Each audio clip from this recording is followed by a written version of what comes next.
ग्वालियर में एक बहुत अच्छे व्यक्ति हैं, अब तो 90 वर्ष से ऊपर उनकी आयु है। उनके घर में हमारे पूज्य गुरुदेव पाणी बाबा थे, हम भी थे। उनकी एकमात्र पुत्री, जिसको पुत्र होने का समय निकट था, और वो महाराज को प्रणाम करने आए। तो महाराज जी 1 घंटे पहले से कहते, गाड़ी तैयार करो, गाड़ी तैयार करो, वृंदावन जाना है, वृंदावन जाना है, वृंदावन जाना। गाड़ी तैयार थी नीचे। वो लड़की प्रणाम जैसे ही सामने आई, आते ही महाराज बोले, अरे अब तो विघ्न पड़ गया यात्रा। हम पास में थे, अरे यात्रा में विघ्न पड़ गया। और वो लड़की ऐसे गई और जाकर के बगल की कक्ष में जाकर के लेट गई, और उसको ब्लीडिंग शुरू हो गई। जिस गाड़ी में हम लोगों को वृंदावन जाना था, उसी गाड़ी में उसको रखकर हॉस्पिटल है। घर में बड़े बड़े डॉक्टर थे, इसे बड़े हॉस्पिटल में तत्काल ले गए। उस घर में केवल महाराज जी और दास, 2 ही लोग घर में बचे, सब गले चले गए, बाहर से ताला लग गया।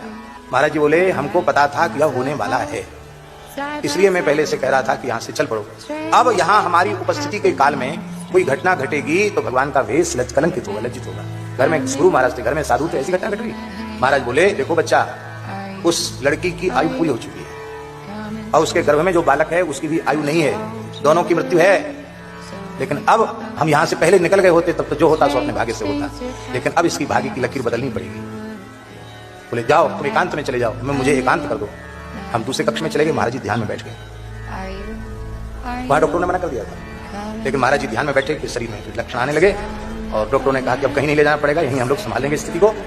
और वो आए, महाराज हाँफते। महाराज जी बोले, इतने बजकर इतने मिनट पर पुत्र का जन्म होगा। महाराज जी बोले, पुत्र का जन्म होगा इतने बजकर इतने मिनट पर, चिंता मत करो। दोनों को राम जी ने आयु प्रदान कर दी।